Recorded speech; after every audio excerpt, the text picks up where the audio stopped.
twebwe dukura twakurira mu miryango ikijijwe hanyuma ukaguma wibesha ko nawe ukijijwe nkuko abantu benshi bibesha yuko kuba bavukiye mu muryango ukijijwe bakakujana muri Sunday school ugakura kugeza no munsi umuntu wabaza ngo wakijwe ryare tije navuze nkijijwe hanyuma nakuze nkijijwe ariko sivyo uteza kugira umunsi wafatiye kwingingo cyo sinakijwe kera si kera cyane 2005 niho nabatijwe mugabo nari nkuze kuko narakora ibikorwa mu ishengero nakuriye muri Methodiste Libre nakora ibikorwa nkarongora korale nkakora ibi ariko ingingo yo kubatizwa nzi neza ibyo ngize ndi convaincu nayigize muri 2005 ni naho nakiriye Yesu mwami n'umukiza ndabika icete cy'ubukiriso rero kumanuka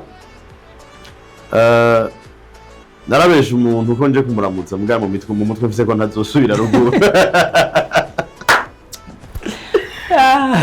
yari mu vyara hanje Imana muhezagira hari nahitanye ikinga rya matabaro mbohera kwishashi y'imputu zashashi zishafye ko ramba ntasakoshi narifize mbwa kinga yari gwawe kinga ryari gwanje nayo naraciye ibipatane byo gufyatura amatafari ndarigura hanyuma mbohera kwishashi ya rambo irimo impuzu canihereza ibarabara uko Bujumbura nari sanzo ndahaza nshoye amavuka ngiki kintu ca mbere aho no musi baratwitiranya abantu bagomba kuraba umukozi w'Imana w'ukuri ari uko babonye umuntu yirukana abadayimoni umuntu akiza ingwara umuntu agira deliverance yavuze ati fire abadayimoni bo baca ivyo ni si byo by'ukuri byerekana umukozi w'Imana w'ukuri ikintu nyamukuru gikomeye cerekana umukozi w'Imana w'ukuri no umuntu ari karafasha abantu kwandikwa mu gitabo cy'ubugingo umuntu ashobora kukwigisha gushaka kuzana ahantu watura ko wakiriye Yesu mwami n'umukiza uyu muntu ntashobora gufatanya na Satani ndakubwira igituma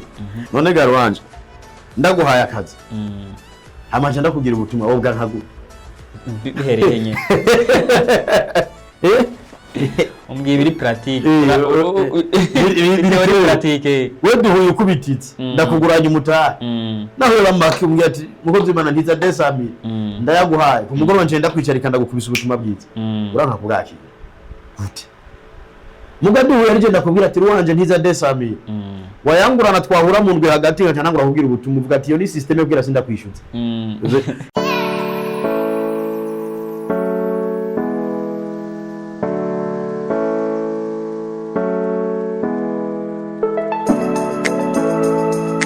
Yes, reka tubaramutse tubaye ikaze kuri mwebwe mudasaba gukurikirana ibiganiro bitandukanye bica kuri Utam Podcast. Uyu ni umunsi mushasha kugira ngo tubazanire bishasha murazi ko twama tubaha amakuru agezweho kandi atandukanye kandi yizewe. Louange niwe muri komwe niwe agiye kubasangiza kiganiro ingazi y'ubuzima. Uno munsi rero twatewe iteka no kwicarana no kuganira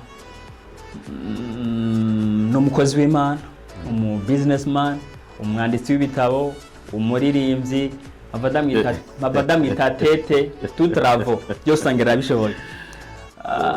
N'umukozi w'Imana Apotre King Diodoni. Umukozi w'Imana turabaha ikaze muri Utam Podcast. Turabaramukije mbere kuri mwebwe hanyuma ndamutse abakunzi sinzi ko babita abakunzi cyangwa abanywanyi cyangwa bakurikirana Utamu Uburyohe Podcast.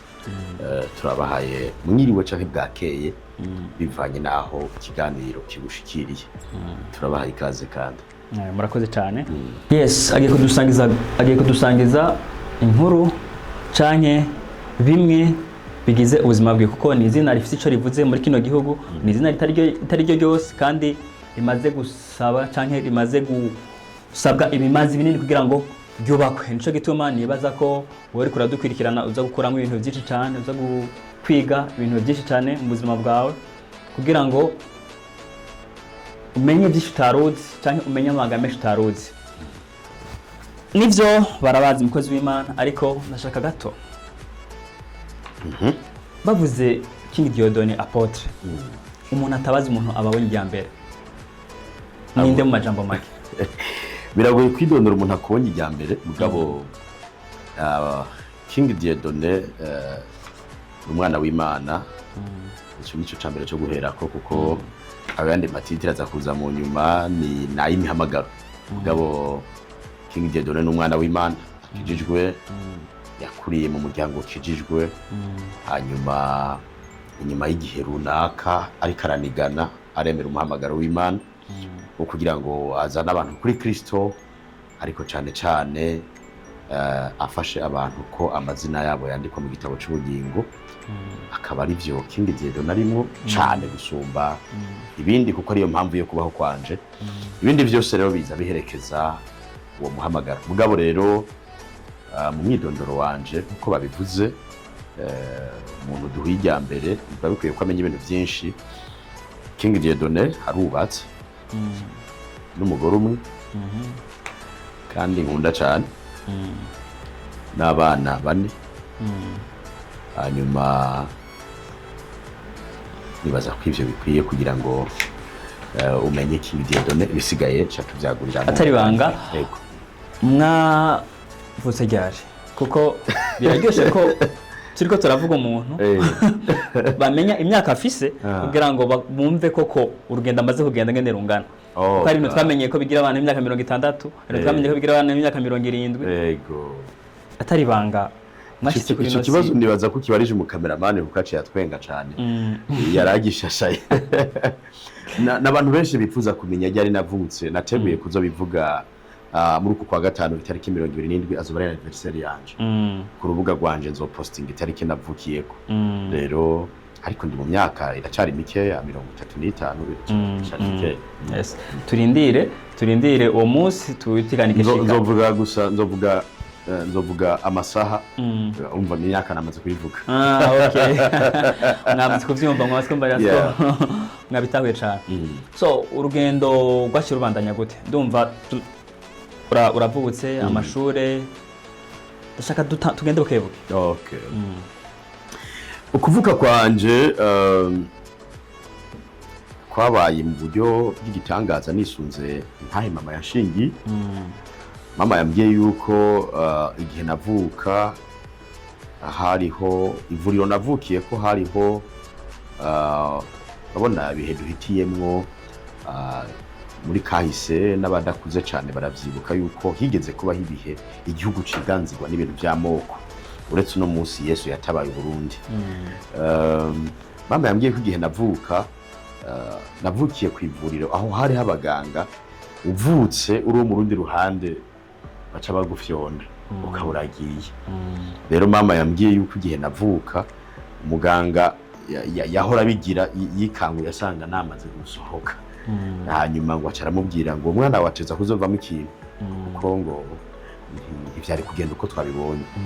Rero ncandakura ndi imfura mu bana 7. Rero ncandakura nakuze nk'abandi bana, ndaja mu ishuri nk'abandi bana, narize amashuri nk'abandi bana. Batabizi mvuka mu ntara ya Cibitoke ca Rugombo, komine Buganda, neza na neza muri zone Ndava. Narize nk'abandi bana, mugabo ikintu nakuze nkunda cyane muri byose, mu vyigwa byose cyari Icongereza. Ari naco nibaza ko camfashije gose kugera aho ngeze. Ni ibintu noshingiye nayo ko kugera aho ngeze no munsi, ego ko harimo iterateranya ry'ibintu byinshi, mugabo Icongereza novuga ko ariyo nkingi ya mbere yatumye ubuzima bwanje bunyaruka. Rero nabaye umunyeshuri akunda Icongereza, ndiga nk'abandi, ndiga amashuri yo ngaha, ndaja kubandanya theology muri Uganda y'ivya Bibiliya, hanyuma ndagaruka kugeza igihe rero ninjira mu muhamagaro w'Imana. Sinzi ko ari ikintu ubona asimvye. Oya, mu byerekeye amashuri ni sawa. Yego, ndashaka kumenya n'ibyari mwakira umwami Yesu. Wow, sikera cyane. Urabona twebwe dukura twakurira mu miryango ikijijwe, hanyuma ukaguma wibesha ko nawe ukijijwe, nkuko abantu benshi bibesha yuko kuba bavukiye mu muryango ukijijwe bakakujana muri Sunday school ugakura kugeza no munsi umuntu amubaza ngo wakijwe ryari, tije navutse nkijijwe, hanyuma nakuze nkijijwe. Ariko sivyo, uteza kugira umunsi wafatiye kwingingo. Je sinakijwe kera, sikera cyane, 2005 niho nabatijwe.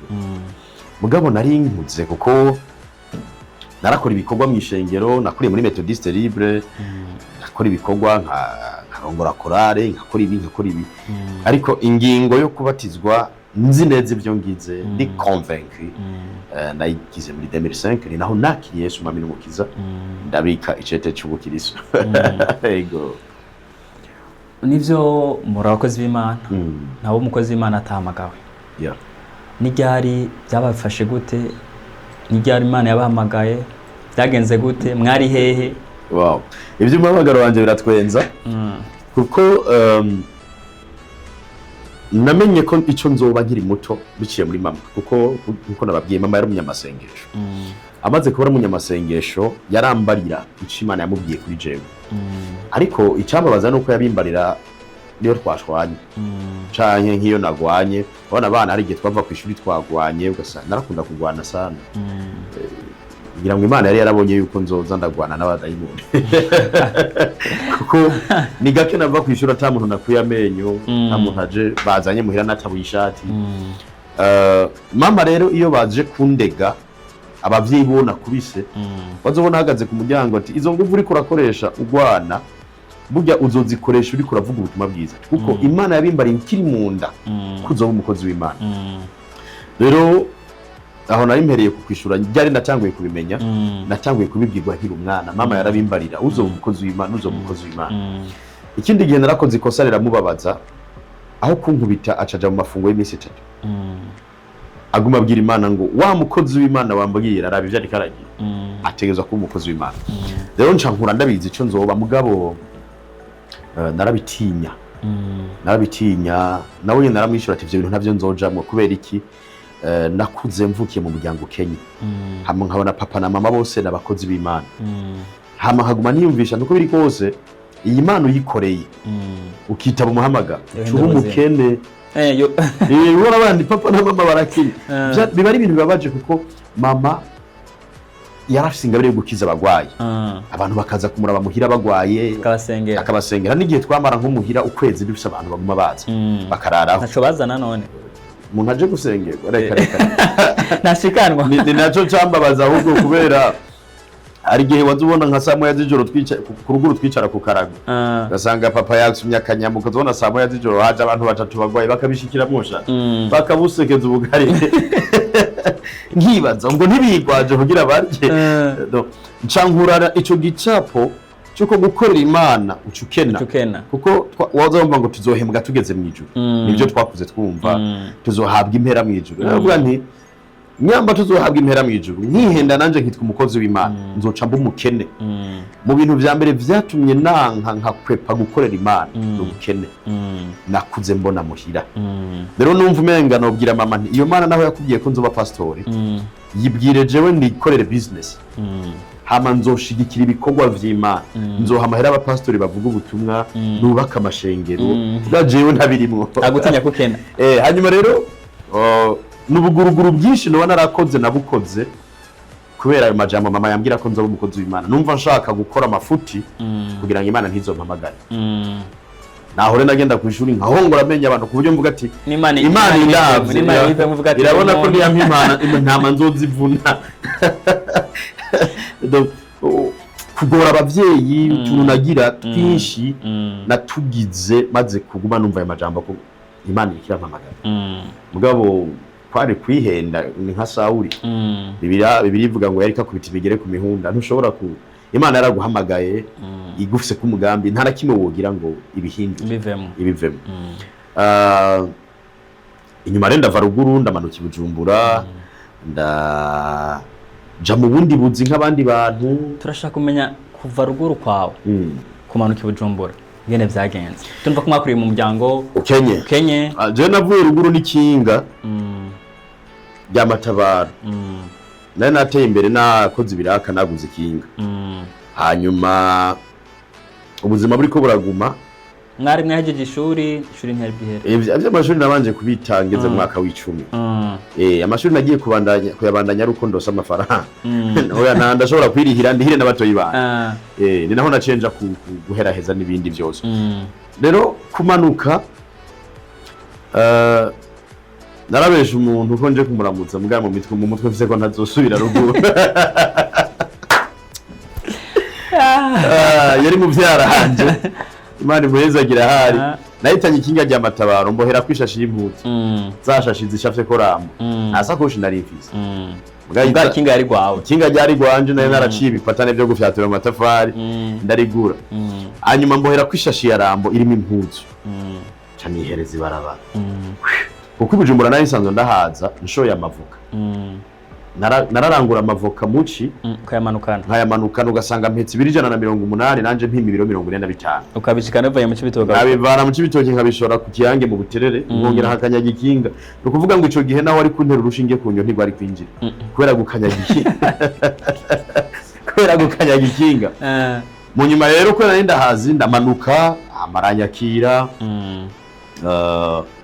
ubuzima nyene uratangura ndatanga urugendo rw'Ibujumbura nk'abandi bose narakoze igikarani kwa Siyoni nterura imizigo y'abandi ajya abantu barabavuga ngo dutambuka tugara kumbe n'ibitugu byagondamye kubera imizigo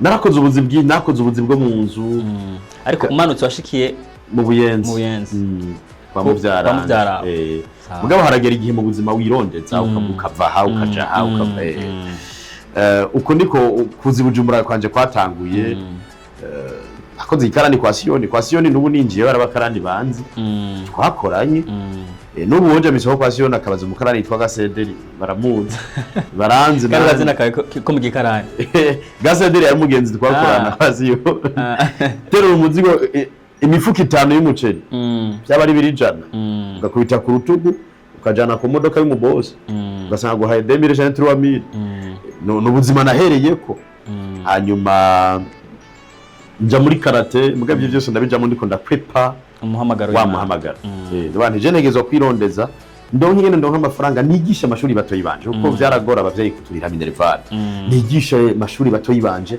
najewe nige nze ndayaheze mugabo Imana rero yahavuye icinzira na reka ngaruke kuri rero ryari natanguye kumva umuhamagaro ije narakoze ndakora ubuzi hageze mu bihumbi 2014 ibihumbi 2014 niho vyukuri natanguye kiri mu gikarani kiri mu aho nari narose umuntu ndandariza mu vyaranje nyene yahavuye ndagira ikibanza kwa Siyoni mu isoko aja kumusigaranira 2014 narasengaga ntiwumve ngo naragira buguruguru ya mbuto y'Imana iri muri jewe ntiyapfa naragaruka nkumva ndafashwe giturumbuka nkagira amafungo y'imisi 3 nasenga naho ntari nzi gusenga neza novuga ngo nivyo ngiyemo byose narumva ko atari ubuzima bwanje nivyo ngiyemo vraiment narumva ko atari ubuzima bwanje hanyuma 2014 niho vyukuri numvise ijwi apana kuvuga ngo ndabariwe n'umuntu ngo mama ran telefone uya narumvise ijwi bwa mbere na mbere saa 9 z'ijoro rimpamagara rambwira ngo narabikubwiye kenshi ciye muri mama wawe ariko ubu harageze ko ndabikubwira naraguhamagaye kandi utegerezwa kunkorera acha numva ubwoba kandi iryo jwi vraiment navyuka ndagisha uko nyene nijwi rinini gose tije bijya bintu navyo nzokora birashoboka ko ari wowe Mana uvuze cyangwa ari ikindi kintu mugabo bijya bintu cyo navyo nzokora mugabo iyo ufise inyota yo gusenga nta kuntu usanga uri kurabijwebera rero mu mpera za 2014 mu mpera burya ryajwe ntiryabandanije ahubwo nace ntangura gufatwa zankomezi z'Imana ntangura gufatwa no kuvuga ubutumwa mwibarabara nkabihakana mugabo nkabuvuga kabikora narava ku kazi cyo gihe nari mfise akazi na Imana yari yaraciye inzira narose akazi mu Bashinwa muri company y'Abashinwa yitwa Homat abantu bazi muri Asiatique irahari imbere ya Arrage ni company nini y'Abashinwa itandaza ibintu by'amakaro niyo nakorera nari umu interprete nkongera nkakora ivya marketing cyongereza cyawe cyari caguhaye cyongereza cyari caciye inzira kuko uwo Mushinwa yampaye akazi twahuriye mu isoko kwa Siyoni ndi muri bya bindi nababwiye uga kongereza arumva kuri kora gahunda cyongereza ndamuramukije yumva cyongereza ati uri murundi ndi murundi atuzoze ku kazi gukora ikibazo akazi manda karoza yankuye mu iyo soko anjana ku kazi uko ni kubuzima bwanje bwatanguye guhinduka ndaronka umushahara ndahembwa ndaja kwipangira mpera kuri chambrette ndaduga chambre de salon ndaduga ndi muri kakazi rero mu mpera za 2014 ntangura gufatwa n'ibintu abantu benshi baba bazi ko twaje mu muhamagaro kubera inzara kabo je nari mfise akazi narakora navuga ati ubu nta kibazo ko burya 2014 13 ufise chambre na salon ukaba ufise intebe ukaba ufise uri umujene nahembwa neza nari nkomeye ari umujene hagati nari nkaze yego hanyuma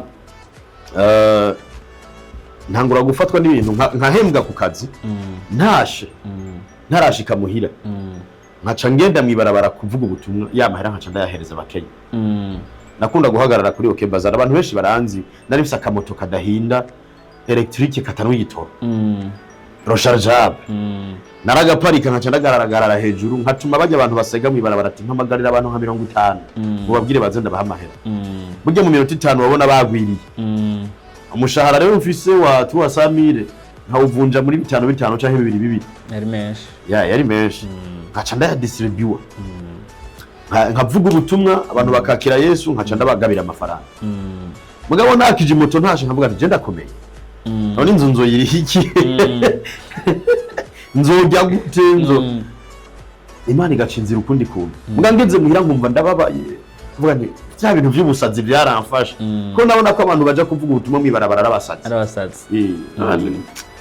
nibaze cyane kubera iki narumva ubwoba bwo gukorera Imana rero bibandanya gutyo nkahembwa nkaja kuvuga ubutumwa mwibarabara nkahembwa nkaja kuvuga ubutumwa mu bitaro nkahembwa mugabo nkaguma nkwepa icyo bita gutangura ishengero ico naragikwepa gose hama mu nyuma muri uko kuvuga ubutumwa nkagira ama groupe ya WhatsApp ntangamo ijambo ry'Imana uko kwakanguka je groupe nasitanguye kera mugabo aburi kurigisha bagahezagirwa bakagusaba ngo utangure ishengero kugira baronka aho babarizwe hababwira nti oya je nta shengero nzogira akabazo mfise ico gihe mwakora ivyo mwasengera mwari mukiri muri aho nari muri Vivant kwijabe narezwe na Pasteur Edmond Kivuye ngeze Bujumbura hanyuma nkabandanya nyine mvuga ubutumwa ariko ntinya gutangura ishengero muri 2015 bijya bintu byabaye 2015 Bujumbura je nabandi mwibarabara kuvuga ubutumwa 2016 mu ntango narumvise ijwi rinshira ko pression cyane gutangura ishengero kubyo iryo jwi rimbuza amano ndyamye iryo jwi rikampamagara tangura igikorwa warahamagawe mvyutse nca ndahunga igihugu nja muri Uganda nta muntu anyirutseko ariko mungu umuhamagara navuga ibindi wahonze umuhamagaro iyi Imana nogumi Bujumbura peut-être rikimbwira Bujumbura kubera abantu baranzi bamwe nafise nabonzi vyonyorohera gutangura muga noja muri Uganda nta muntu numwe tuzinanyeyo vyongora ingene ntangura ishengero nca ndicomokera mu Buganda ngezeyo ntangura gukora amasambusa ndiko ndidebruya n'abandi bantu tubana nkora amasambusa akora icapati icyo bita igikomando mu Buganda ariko bakita ni icapati n'ibiharage bivanganye bashiramo bakavanga hanyuma maze nk'imisi nk'itatu ncanja ku musozi w'amasengesho ahantu bitwa Prayer Mountain mu Buganda bazamva nyene Imana yo yaguhamagaye inzana abantu nyene bagutumbereza muri ivyo bintu nabonye abagenzi baza ngo tugende ku musozi w'amasengesho nca ndagenda ngezeyo burya nasenze nuriye mu giti hejuru nuko ndavyo marchive ngira ngo iyo foto ndazabiye wayakoreye mu giti sinamenye ibiriko biramfa naruriye mu giti nkura umupira ndizirika kugira ngo nahite yogiye ufata sinkoroka ntangura gusenga nasenga nararirimba indirimbo nkavanga n'amasengesho hanyuma nari maze kwakira mpemu yera no kuzura mpemu yera nkavanga no gusenga mu ndimi zitamenyekana ivyo abantu benshi badatahura muganzo batahutse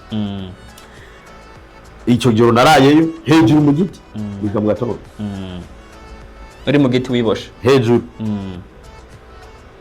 determination sinje yavuye ahubwo twavuye aho tuja kuvuga ubutumwa mu gisagara hagati Kampala hari umuhungu ari yacashira mu kiganda nyigisha mu kirundi ashira mu kiganda kubita ubutumwa n'abana bya bintu nahunze nino bisanzwe nga Gutyo rero nshafata ingingo yo kuja ku ishuri rya Bibiliya nja kwiga theology y'ishuri rya Bibiliya mu Buganda gitwa ry'umukozi w'Imana yitwa Andrew Womack n'umunyamerika muga afise ministeri yitwa Charis Ministry iryo shuri riri mu Buganda no kwisi yose rirahari niho nacenja kwiga ishuri rya Bibiliya hanyuma rero burya mpava ndagaruka ngarutse rero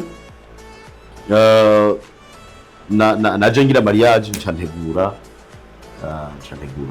gutangura igikorwa harageze igihe iryo jwi ringondoza rirangondoza naho nyine natanguye igikorwa ngira ministeri nkigisha ngakora igikorane rimwe mu kwezi nkaca mpeba kandi Imana nakoze rero abantu ntibakejije ukundi kwezi nkaca mpeba mu nyuma ndagira umunsi umwe ugumugaruka tugafata dimanche ku mugoroba ngabo mu gatondo usingira ibikorane n'ibikisimbatiza abantu mu nyuma ntangura ishuri rya Bibiliya ishuri rya Bibiliya naritanguye ntaratangura ishengero dimanche ishuri rya Bibiliya gushika no munsi rirahari abantu bakoze Imana bavuye mu mashengero atandukanye bakaza bakiga no munsi tugeze kuri promotion y'icenda hanyuma rero mu nyuma mugabo ndemera ndatangura n'uwahe mwaka neza watanguriye kuvuga ati ubu ndemeye 2018 narayamanitse urishikana narayamanitse kuko naramenye ikintu kimwe urashobora guteba gutangura ariko ntuzobikwepa iyo vyukura ari Imana yaguhamagaye habe kindi nari mfite ubwoba bw'amakritike kuko abantu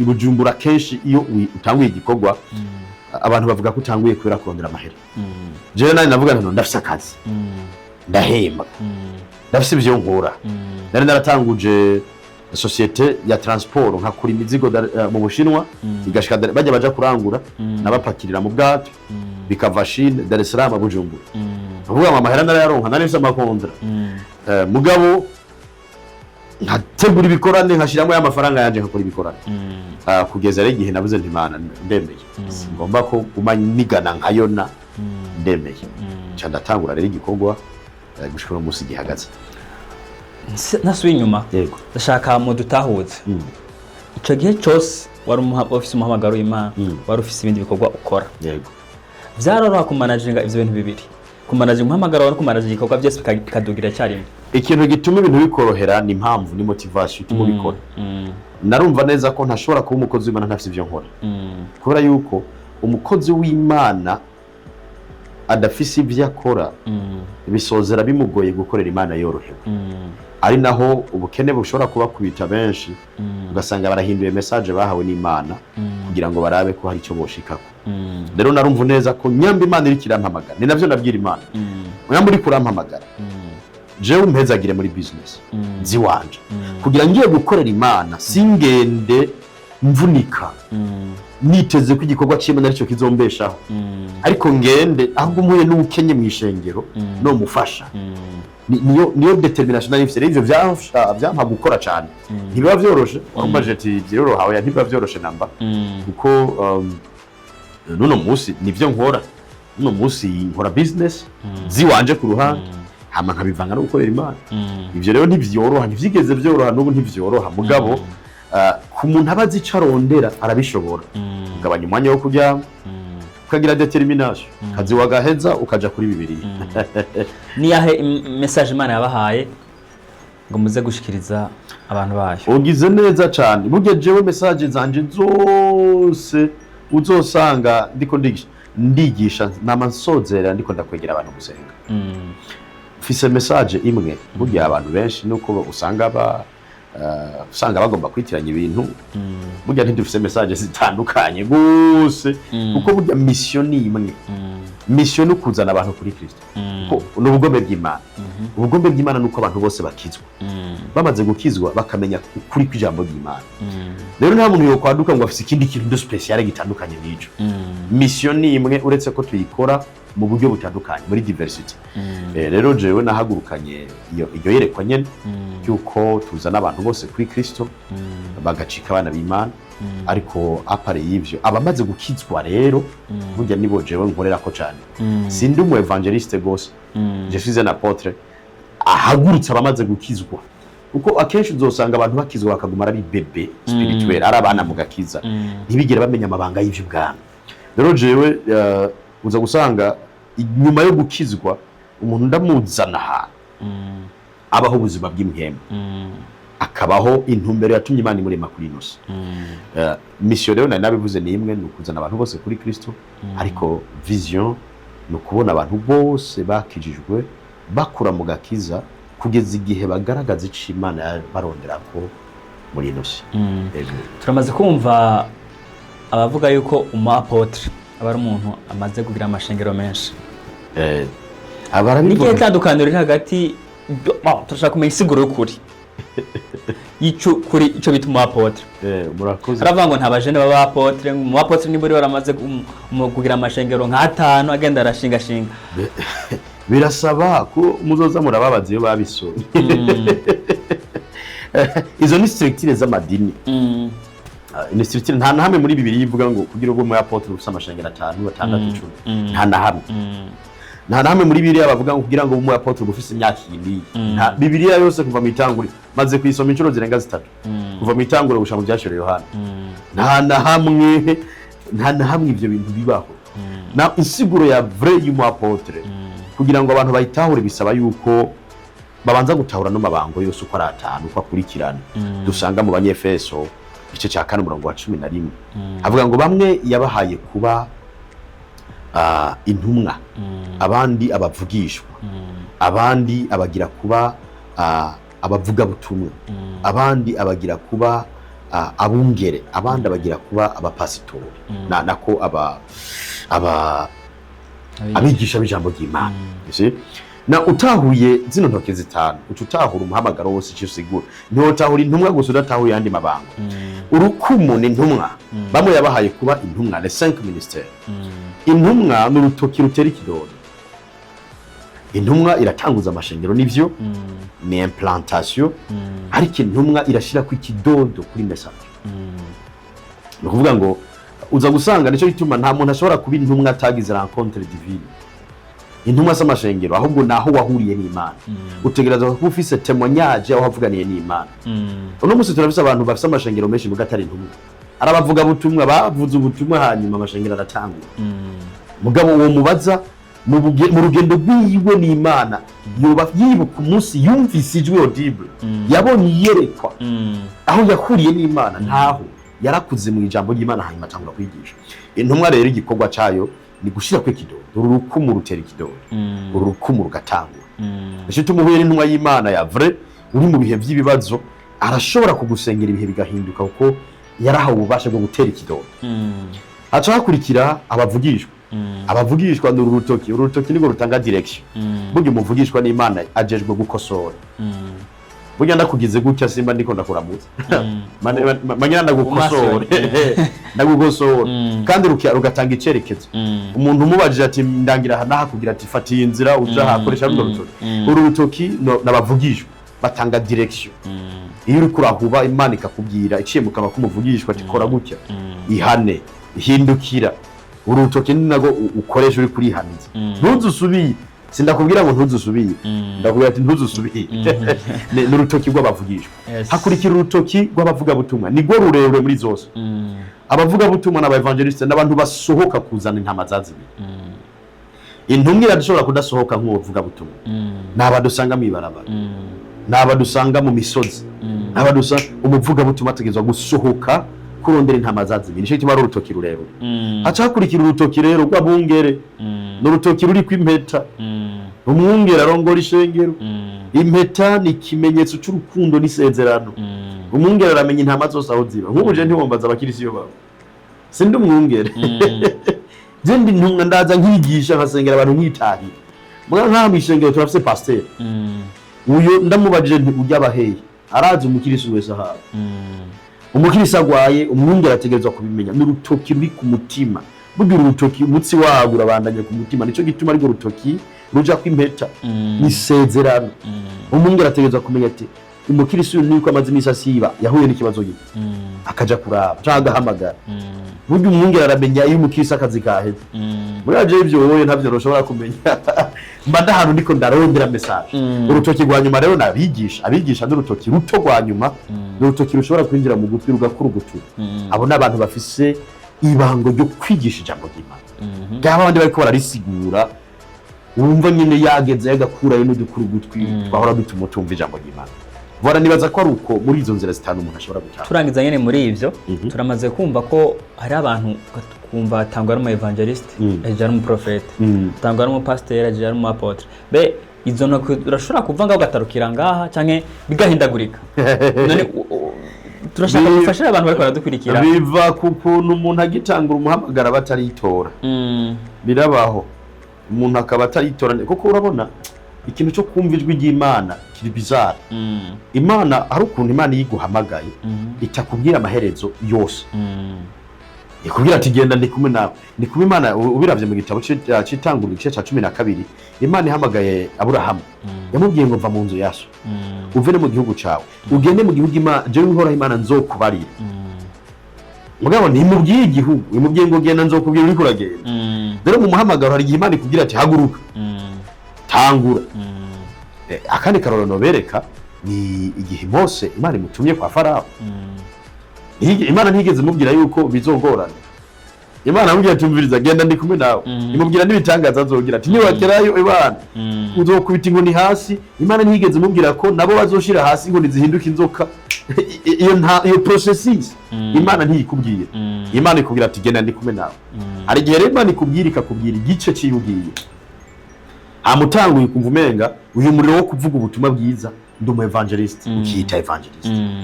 Kumbe mu nyuma amaherezo sivyo. Umuntu aragenda arisobanukirwa uko abijako niko yisobanukira. Uko abijako ugenda uritora uko haca umwanya. Rero abari hanze hanze ya tele batahamagawe ntibashobora kudutahura kuko ntibazi ibyo bintu by'umuhamagara ingene bigenda. Ariko ku by'ukuri wigiye kuri abo bantu babiri Mose na Aburahamu uracubona neza ko Imana yiguhamagaye itakubwira ibyo byose. N'igihe bavuye muri Egiputa Imana ntiyigeze mubwira yuko ikiyaga kizobazirira. Inzara izobakubita bazokubitwa n'inyota. Bo bavuye bafite inzahabu kuko abanyegiputa barabahaye inzahabu. Bafata urugendo baze ati tubagiye Kanani kwera. Amafirimbi n'amavuvuzera baryohewe. Mugabo ntibari bazi ko bagiye kuzunguruka imyaka 40. Yeze. Rero Imana yiguhamagaye nikubwira amadetaye yose. Ugendera bitora kuko yankiki ikubwiye byose ntiwosubira kuyirondera. Imana iguha gace kugira ngo no mwijoro ugaruke uyirondere ku ibyejo haza navyo. Yego. Turi novuga mu runganwe aho abantu bose abantu benshi bipfuza kumenya ishengero ryo kuri n'ijyahe umukozi Imana kuri n'uwahe utari kuri n'uwahe. Kimwe nshaka ko ufasha abantu ariko baradukurikira. Be umukozi w'Imana ukuri twomwerekwa niki twombonagwa ni nike kimenyetso twovuga tuti uyu muntu tumaravye umukozi w'Imana ukuri cyangwa umukozi w'Imana ukuri. Ivyo bintu biroroshe cyane. Uretse ko abantu babicomplete. Biroroshe cyane. Urabona Yesu yavuze ngo udasukiranya nanje aba ari karasanzaza. Iyo yavuze gusukiranya no kwegeranya igikorwa ca Yesu no kubona abantu bariko barakizwa bakakira gakiza.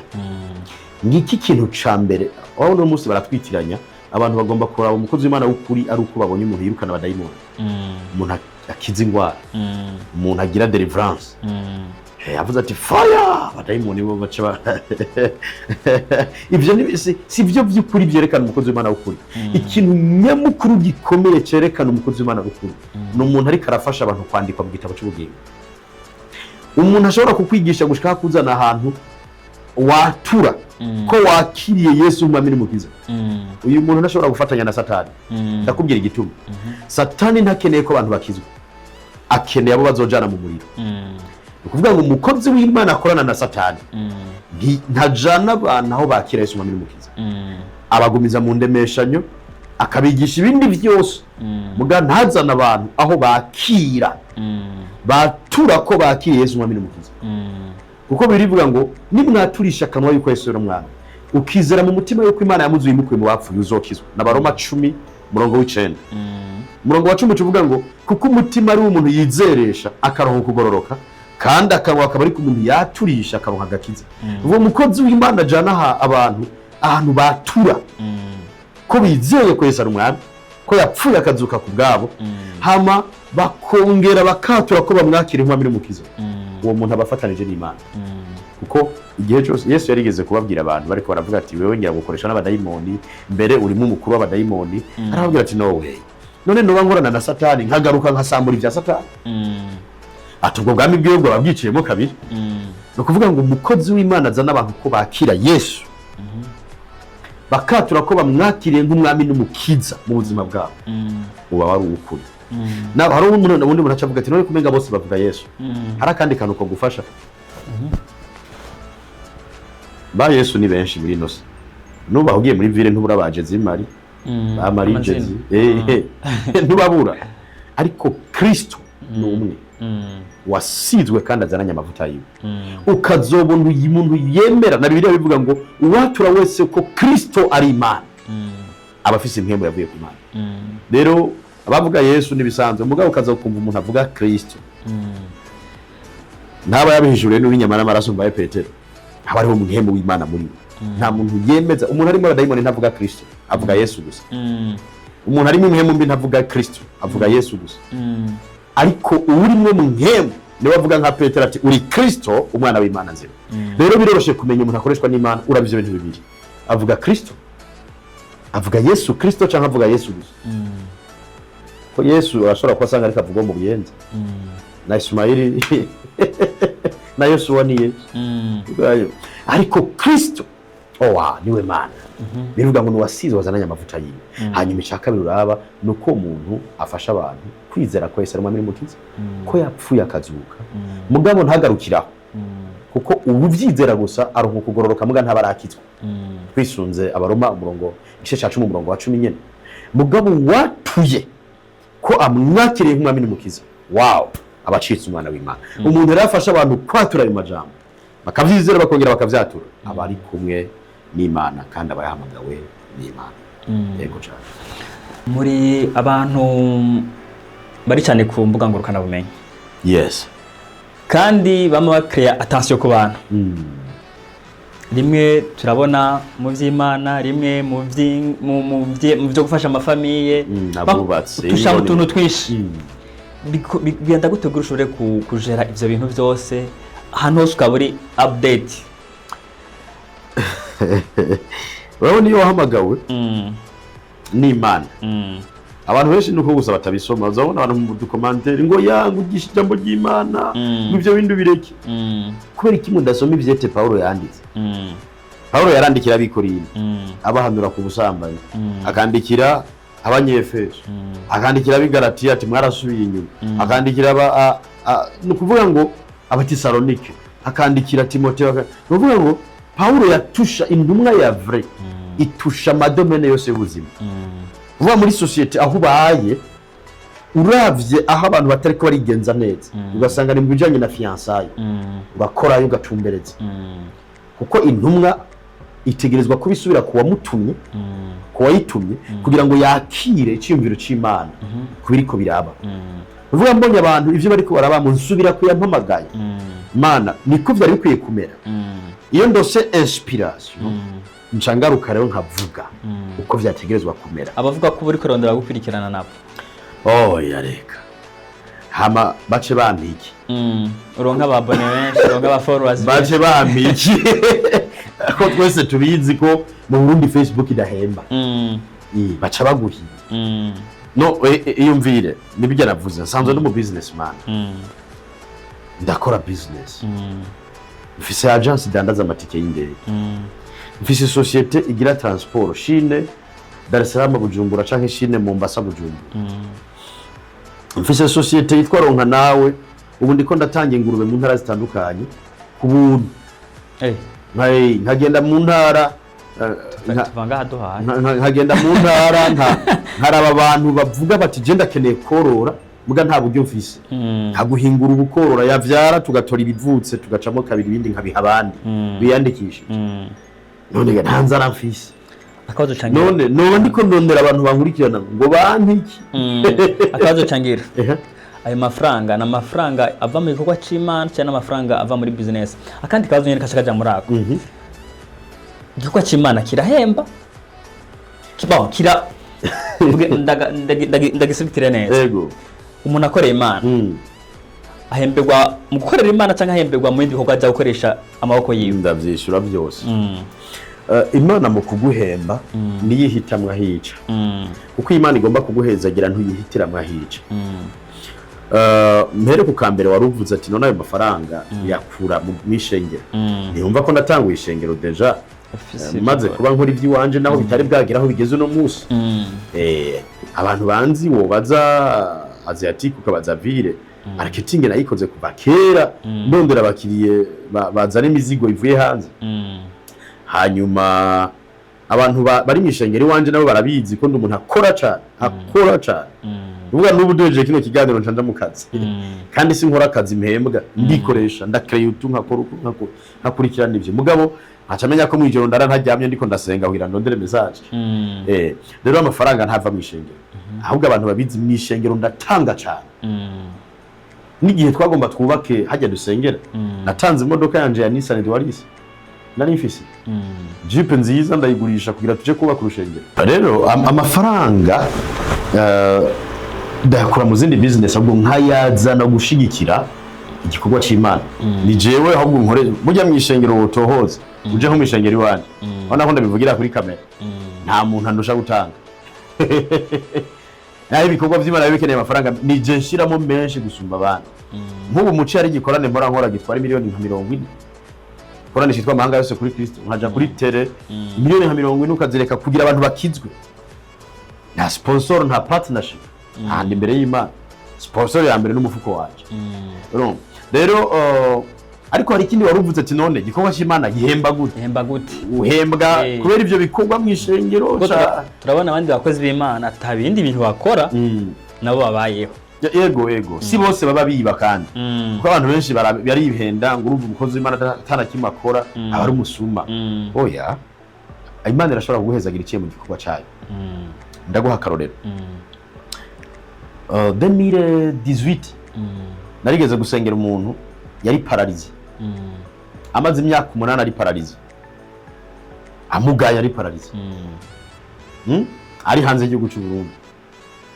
baravuje byaranze wamusengera agakira akibuka amafaranga yaramaze kudepansa akibuka umubabaro yari afise akavuga ati je numva no gushimira arigaho agushimiye n'Imana ibiguhezagiye naro umuntu aje yatore agashimwe gafatika kaguha ejo bakabona uri mu muduga mwiza ntibaca bavuga ngo wiyivye kwera bazi ko atacukora mugabo icukora buryo nyene kurondera amavuta gufukama kugira Imana iguha amavuta ingabire zikure nako nakazi kuko abantu bavuga aho hanze mu gusengera urwaye usagakira bije ko nawe turabe kubishobora harimo ingufu zo kurondera Imana kwisonzesha kura utaryamye abandi bajyana na Imana yigukoresheje irashobora kuguhemba iciye mu bo wahezagiye ejo bundi hari undi muntu yaje kunda barambira ati apo ndavye ingene na nk'urumuri ingene nambara impuzu zitabutse atari uko muhira abakenye nkaraba ingene umuryango wari warantaye kubera ubugaba duhuye ukanyigisha ijambo ukambatiza nkahinduka abamuhira bansubiza kwicize uno musi nkaba ndi umupapa afise umugore n'abana nserugo yiyubasha no musi nje ko gushimira yamanutse avuye ruguru aje kunshimira mba sinenda kuvuga ivyo yazanye mugabo urumva uwo musi nyine urabona ko igikorwa atari ukuruhira ubusa rero abantu benshi bibaza ko umukozi w'Imana atungwa n'amashikanwa atungwa n'ibigira 10 no amashikanwa nayo kuri hakijya kibanza mukoreramo nayo gukuriha bijya vyuma nayo kugira ngo ibikorwa bibandanye bimeze neza mugabo Imana iraguhezagira mu bundi buryo nta kuntu nakumwe wohindura ubuzima bw'abantu ngo ubuzima bwawe ntibuhinduke ibibaho rero usanga abakozi b'Imana kenshi vraiment ibice byinshi kwijana ubuzima bwabo buhindurwa nabo bahinduriye ubuzima no musuraza umuntu ukamutora mwibarabara ari mayibobo yarihebo yari hafi kwiyahura ukamugisha ijambo ry'Imana akarema ukamuherekeza muri ako gatahe gatoya akaduga ukamusubiza mu ishure akiga gushika hejuru zo musanga ari mu bategetsi bakomeye none uraza ko yo kwibagira yibutse igihe wamutora musi y'ikiraro yibutse ingene yari yihebuye rero amaze kushika hejuru haribuka ati hari umuntu yafashije naho ruzona umukozi w'Imana yambara neza ikoti yayiguriwe nande umuntu yahezagiye ubuzima burahinduka umuntu ubuzima bwiwe bwari futi Imana iramuhindurira ntibatwibagira rero abari hanze ya tere abatari muri byo ati none ko ahindura impuzu ko aguma gura inyama ko aba mu nzu nziza erega yarahinduriye ubuzima abantu nabo baramuhindurira ubuzima abantu sibijuju abantu bavuga ngo n'abayisikurungu kubera ko umuntu yikora mu mufuko ngo gatanga buryo udagwaye wopfa gukora mu mufuko gafa guhereza amahera umuntu atashaka gufashije nivyo abantu bihenda ubonye umuntu avuye muhira akavuga ati jenje gushiyima araza umunsi yari yihebuye uramuremesha abandi bose bamutaye uko kurema kumuha ivyizigiro asubira gutangura bushasha ivyo atangwe biramuviramwo umugisha mugabo mu muryango iwabo baramutaye mu muryango wabwa ntaco uzovamwo we ntushoboka aronsa amahera bo mu muryango iwabo arayabima kuko bamuteye akagera igihe yari 0 akayahereza umuntu yamubwiye ati urashobora ngo ndaguherekeze uzoshika ivyo nivyo n'imiryango idatahura kubera iki bayashira pastori kandi twebwe tuvukana erega wigiye mwavukana ari muri futi namubwiye ko ari 0 adashoboka ari kigaba mu mutwe ari denge ahuye na pastor amubwira ati mane gufise ko umugambi mwiza forsa bandanye ayafashe rero ashimira wamuteye intege niyo nzira rero ya mbere Imana icamo mu guhezagira abakozi b'Imana ibahezagira iciye mu bo bahezagira ibaza ko bitaho shingira gabazo kamatsiko ariko nimba katari banga wavuze ko Imana ishobora guhezagira umukoze mu bikorwa vyawe cyangwa guhezagira mu hezagira Apotre Imana niho imaze kumwezagira cyane muri izo nzira zibiri ko byose abikorera cyane je mvugishije ukuri imaze kumwezagira cyane mu bikorwa byanje yega abantu baraza bashima muga nta muntu arashima ibirengera urugezo rwanje oya barashima ukabona nyine kubigwanye n'urugezo rwabo hariho ni ntashima zikorerwa ibirengera ivyo ariko ntibashima ariko kuvyukuri mugisha wanje munini ibice byinshi kwijana bizanana mu bikorwa by'amaboko yanje bizanana mu bikorwa by'amaboko yanje bwa nabo bashima barahari barahari ukabona aragushimiye kandi kagasahiriza yego umuntu aguhamagaye ati igihe wansengera nari nivuje hose byanse musengera kuri telefone ndakira akaguha $500 yavunjije arakontribuwa muri vya bikorwa wari usanzwe uri kurakora urumva rero biruzuzanya mugabo umugisha wanje munini uzanana mu bikorwa byanje yego ndashaka mfashirize abantu babiri n'umujene agomba gukora business ni n'umujene yumva ashaka gukorera Imana ntukore ikosa ryo gukorera Imana utarakora business icyo nico no hanura umuntu kubera yuko Satani yo gutera umunsi umwe ugahindura ivyo wizera cyangwa ugahindura ivyo wigisha kubera inzara abantu bose badeviya baba batanguye bahagaze nga ibigeragezo biba byinshi kubera ko hari inzara kabiri ubutumwa uvuga ushonje bwizerwa na bake baba bazi kuri kurasaba kubera n'indamukanyo y'umukene umengo ikura musaba umukene aramukije umutunzi bonjour boss burya message aba yiteze kurikira ikibazo rero n'abakozi b'Imana iyo utangwa igikorwa uburaniwe ugakorera Imana uburaniwe ubwiye ngo Imana irambwiye gutya avuga ati ugomba unsabe ndakuzi urakenye hama n'ubwiye ngo Imana igira neza mu mutima avuga ati none yo kitarakugirira neza cyo cyo mu buryo bwiza bwo gukorera Imana nico cyuma Paulo yajisha usanga karajisha ibinyambuga abandi ugasanga nabarovyi why ukoreye Imana atacu usaba abantu barizera ko Imana iri kumwe nawe gusumba kuva muhira bakwirukanye mu nzu ukaja kuvuga ubutumwa bwiza uvuga ubuhe n'indemesha usanga ari wewe nyine uri kuyigisha yamba bakwirukanye mu nzu Imana irakugirira neza muri kurivuga indirectement oze so ubutumwa bwubahwa ya Tanzania no nk'ubu nje kukubwira si jonje none garwanje ndaguhaye akazi amaje ndakugira ubutumwa wowe bwa nkagu bihereye nye umbwiye biri pratique biri pratique we duhuye kubititse ndakuguranye umutahe naho bamaka umbwiye ati mukozi Imana ntiza desami ndayaguhaye umugoro wanje ndakwicarika ndagukubisa ubutumwa bwiza uranka kubwaki gute mugaduhuye ari je ndakubwira ati ruwanje ntiza desami wayangurana twahura mu ndwe hagati nka nangura kubwira ubutumwa uvuga ati yo ni system yo kugira sinda kwishyuza so kuri nyambura umukozi w'Imana ufite umuhamagaro ukaba wumva uri hagati na hagati ntangure business chairman ntangure umuhamagaro banza rondera ikintu ukora kiguha umushinge kuri umunsi abakozi b'Imana baragira ingorane ukaja gukorera Imana cyane muhira cyacu wasize ejo wapfa ugasiga impfuvyi kandi abantu barahinduka ishengero ntirizobananya rizifasha rero vuga ubutumwa ntuwishinge Paulo yagenda hose nta mugore yari afite mugabo ufize uzorongora urabizi ko kwihangana byakunaniye hatwese kwihangana byaratunaniye tubaciye turongora hanyuma usize utwana turi kwishura ugume gusugirana ugiye gusengera abagwayi basengere mugabo wakoze nk'uburyo ndafise imisi nakira abantu n'imisi naho ndondera utano nakubwira nti ndagusengera kuri telefone mugangira manze nkurikirane projet abana banje bazokora bahejeje amashuri uteza kubipanga gutyo nyene so impanuro nziza kora hanyuma ukorera Imana. Apotre Yego. Ku myaka mufise ni vyo mumaze gushikako twisunze iyo mwavuye from Birimani mutoka mbari wa vrai niye message woha umujene atavizigira afise atabona aho bizoca kugiragirwe neza. Ubuzima ni kinyegezwa abantu bakwiye kubaho bazi ko ubuzima ari kinyegezwa mugabo kandi ubuzima burafise ibanga ryabwo umuntu abayeho yihebuye ntashika kure muri no sinisi yabiyemera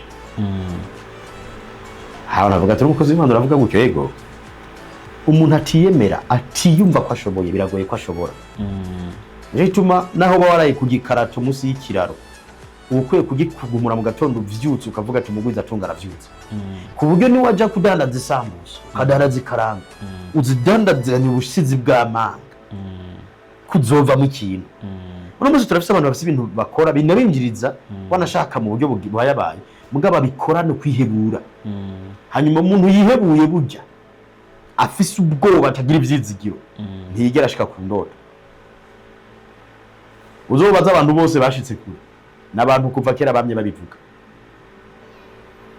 narumvise inkuru nziza nyakwigendera umukuru w'igihugu yavuze ati jewe no mwishamba narabagira abantu tuje kino gihugu nzogitwara mama yarambwiye ko nkiri umwana jewe nkiri umwana naranyonga zijya modoka twakora mu bishakashaka ibintu by'ibiti biti mwani ngo ndayitwara amubwira nti mama ngo ndaguhera ifi je nzogutwara kindi gihe ugasanga nakoze bimwe twakora biguruka nk'indege ati jewe nzokurira indege ngiye kuvuga ubutumwa bwiza no boldness naho naca muri ivyo byarashitse ndarara muri bisi jewe nararaye muri bisi mu Buyenzi naravuye ko twabana rara mu Equateur mwijoro imibika kudida mu gatondo ivyo nivyo abantu benshi batazi batubona no munsi ntibazi ivyo twabikiye mugo ikintu ndagwanya kwihebura kuko umuntu yihebuye imoteri y'ubuzima no kwizera naho utokwizera Imana kuko abashinwa ntibizera Imana bizera bonyene they trust themselves umuntu abaho yifitiye icizere n'Imana ntibayemera kwibaho mugabo n'umunsi bariko bakora ibintu binini ukuvuga ngo imoteri yo gushika ku bintu binini ni ukwizera ukaguma wumva ati ego birashoboka naho mpombye no munsi ejo nzosubira gutanga naho no munsi byanse ejo nzosubira no kudaheba ukaguma niyo moteri y'ivyizigiro hanyuma ugakora mugabo ugakora usenga mugabo ukarondera cyane abagutanze kubishikako utabarondera kwa amafaranga ubarondera ku bumenyi bw'ingene bashitse aho bageze niryo banga rikomeye cyane rishobora gutuma umuntu ashika kukororanirwa n'ingoga kandi atavunitse gose yego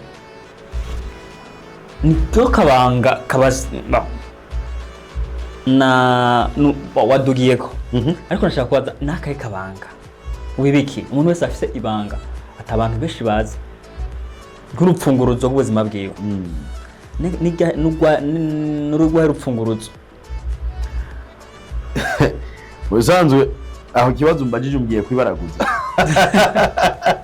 kubera irimaze kwitwa ibanga urivuze ntibarikira ibanga mugabo kubera ko ibintu bitangaje muri buno buzima ibanga kuri umwe rimushoboza gushika wewe umuntu ari kubwiza usanga we yana ariko ivyo nani ndabigira mugabo mwo kwicara ugasanga ntabigira kuko abigira kuri je ibanga ryo kururanirwa ndafise n'igitabo nanditse cyitwa ibanga ryo kururanirwa vuga niri kibanga je narajyanditse ririmo ingingo nyinshi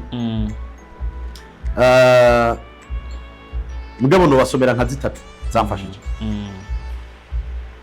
numva ntizo ari kiribanga n'amabanga mugana yashize mu matranche hari ibintu bibiri jewe nkora canke bitatu nyamukuru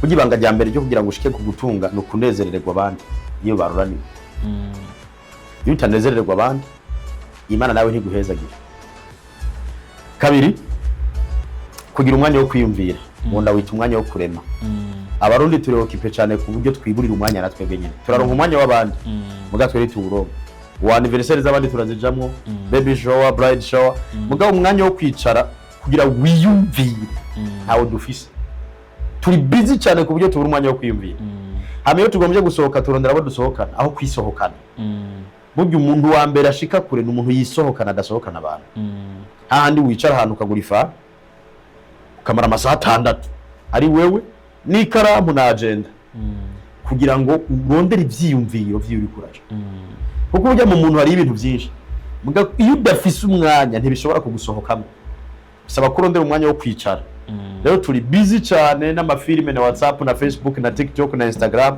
kugeza aho twiburira umwanya wo kwivyaramwo ivy'Imana yarushizemo donc il faut prendre le temps ukaja kwicara ahantu ukiyumvira gatatu ikikuze n'abahizi abantu benshi vraiment ntibazi yuko iyo ugendana n'abakene batanu ucika umukene wa gatandatu ugendanye n'ibijuju bine bisanzwe ntibarinda kurondeza urujuju rwa gatanu ni wewe donc uza gusanga umuntu arakura ugasanga umusore w'imyaka 30 aguma agendana n'abantu asumvye imyaka kandi asumvye ubwenge n'amakosa ugendana nabo mu ngana canke bagusumba kati mu vyumviro muri business mu project kirazira kwama wicarana nabo usumba bagufyonda ku bitugu bakudugirako urumva mu mategeko wicarana nabo mu ngana ngira mu exchange canke abagusumba bagufata ukuboko kuko umuntu yicaye ntagurutse uwundi yicaye naho vyakabaye ko muryamye mwese wovyura uwundi kandi nawe ujyana ibibaho mugoma mwikumbagaza hasi gwanya ubunebwe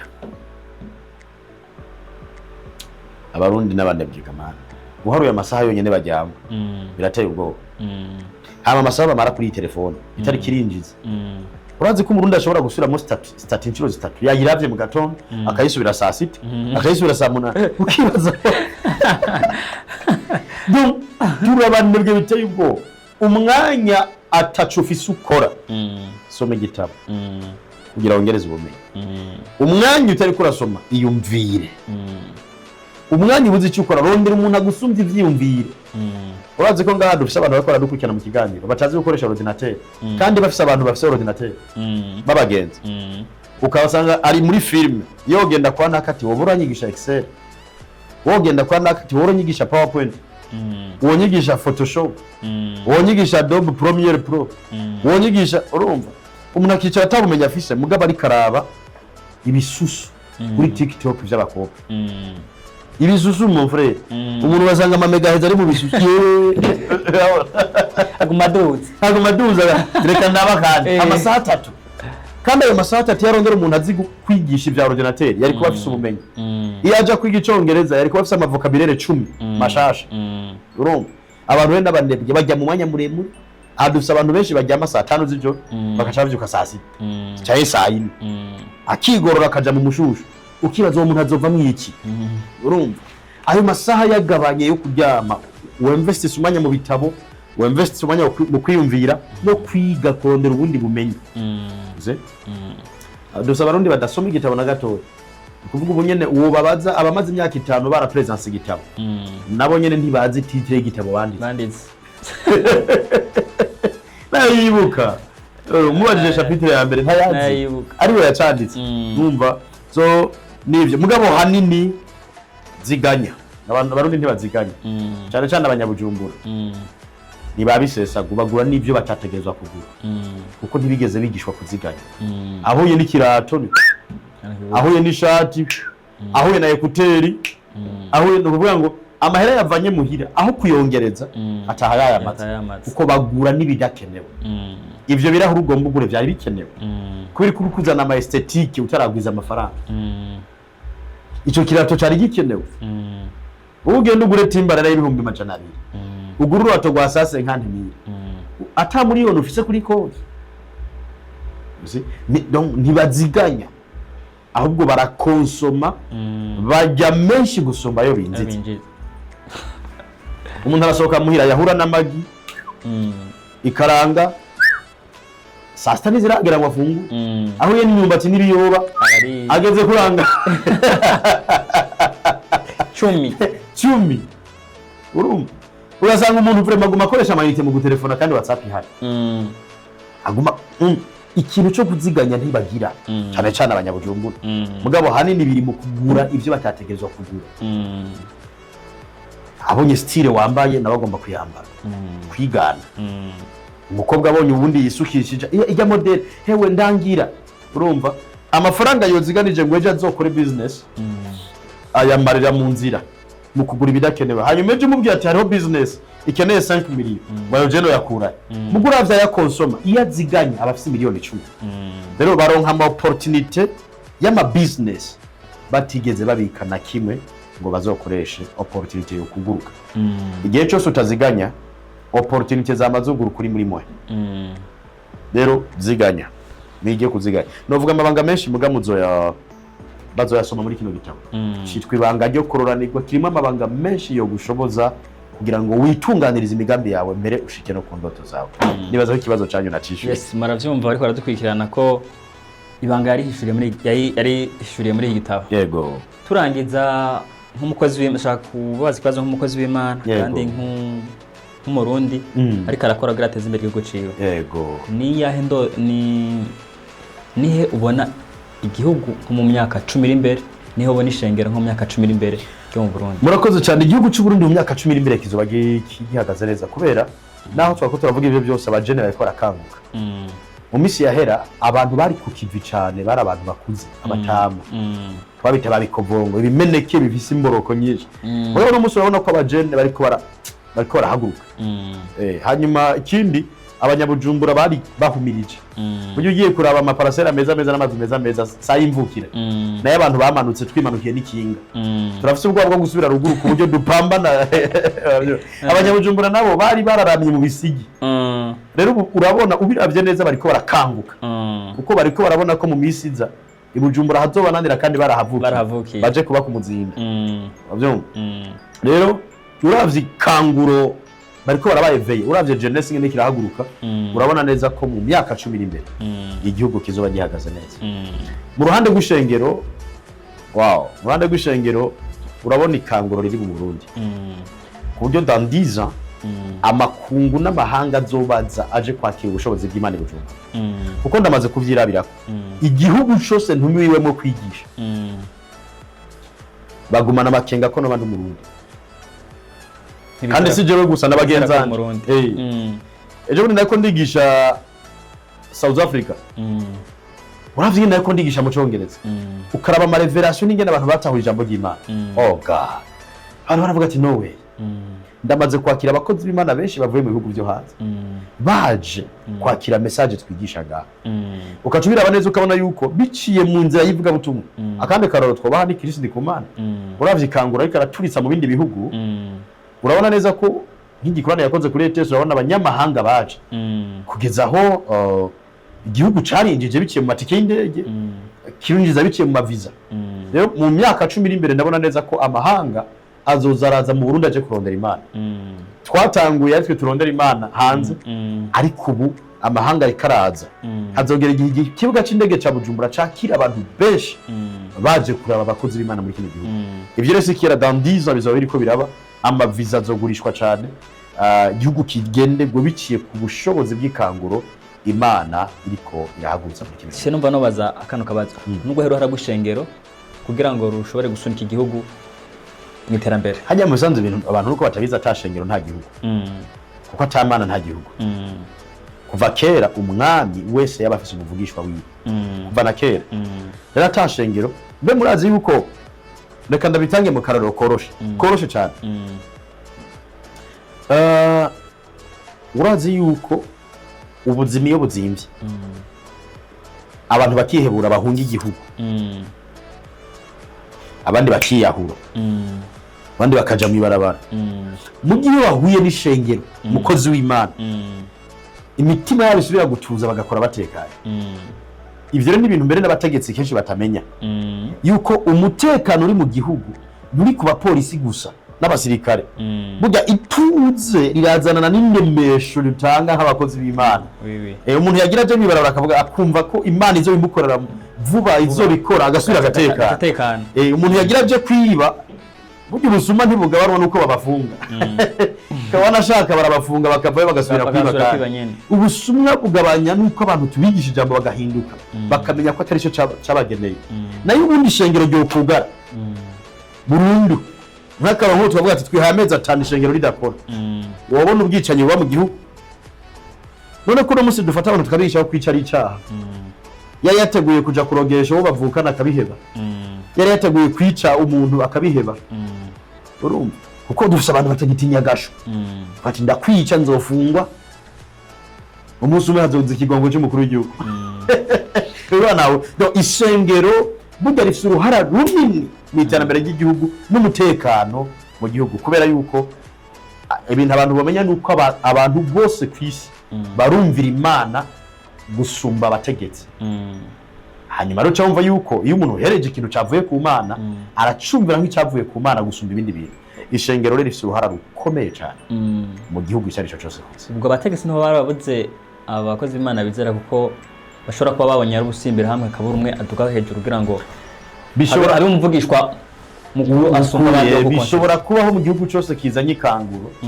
Ikanguro riko raturuka mu gihugu biracanga abategetsi kuko mu ikanguro habamo n'abandi batahamaga bikanguye mu itiro bari bahora mu giwabo. Rero birashika ugasanga harabuze uwoseruka. Ndakuvyukuri uri umuntu uzi kwanariza urashobora kubona ati abantu bari ku kazi. Uyu ari ku kazi, uyu ari ku kazi. Wumvirije ivyo umuntu yigisha ukaraba ingene ahimiriza ugwaruka ukaraba ingene yigisha abantu gukora akabivanga no kubigisha gusenga. Urashobora kumenya ati uyu no mwisunga yomfasha gusunika. Rero igihe cyose hariko arabikanguru abategetsi basabwa kwanariza kwicara witonze ukaraba ati niwe muntu ariko aradufasha mu mpanuro atagumiza abantu mu gusenga gusa ariko abasunika mu mpanuro. Wowe uravye nk'umuntu ugasanga yaranditse igitabo cibanga ryo kuranira kivuga business cirukana ubunebwe gihimiriza abantu gukora gutanga imigambi yabo ucamva ko umuntu atari inzara yamuzanye. Uyo muntu arafise ico yo contribute mu iterambere ry'igihugu. Igitabo kindi mperuka gusohora ni igitabo c'ingo n'imiryango gihamagarira abantu ingene bogwanya ama divorce kuko no musa abana benshi baja mwibarabara bajayo kubera habaye divorce hagati ya se na nyina habura urera abana baca bangara. Uno musi rero tuko turigisha abantu ingene urugo go bagwiza kubyo ama divorce agabanuka. Uri umutegetsi urukwiye kucora bati uyu muntu ntari mu byo gusenga gusa no kwifunga ibitambara ahubwo yofashiriza igihugu nabo ndongoye kuguruka amaso ku buryo ejo tubura abana mwibarabara kuko bajya abana baja mwibarabara nibo bacika ibisuma nibo mu nyuma baba baroberi. Urabyumva? So ishengero yafise uruhara haba hakenewe gusa kwanariza ninde muntu ariko arafasha gushobora kwisuma. Yego bwari cari cigwa yego kinini cyane ariko nshaka turangiriza hano nakaye kajambo wobwira umuntu wese yekaradukihana sero n'urugezo rwose arimo. Nyambe Imana yarakudugije kwana intambara ziza guca bugufi. Nyambo kiri hasi gwana intambara ziza kugumana ubwizigirwa kugira ngo Imana yadugije bakubone mu bwizigirwa bagufata ukuboko ko kuduga. Ibisigaye twese yaba mukuru muto uhambaye n'uworoheje dukora dusenga kandi dusenga dukora Imana ibahezagire cyane. Yes. Yariteka kwicarana namwe ni igitabo kiri gito kuko kesho akunze kwita ibitabo abantu bamaze gusaza ariko twagira uko igitabo kitarasaza. Yariteka ryo gusangira namwe ubuzima bwanyu ni ishuri cyane bishobora gufasha abantu batari bake.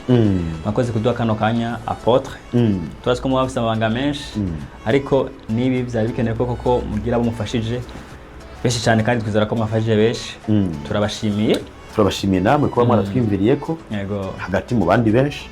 Dushimire n'abazofata umwanya wo guhukira ikiganiro gushika giheze. Imana ibahezagire mwese. Ariko turangiza ko tugira ubuntu tukicara n'umukozi w'Imana turashaka usengera umuntu wese karadukurikirana ntiturangize kucyo nyene twatewe iteka no kwicarana n'umukozi w'Imana. Mana nziza yo kwizegwa turagushimiye ku mwanya waduhaye wo kuganira eka ndetse nitwaganiriye n'abatubajije gusa tuganiriye n'abakurikirana ikiganiro bose.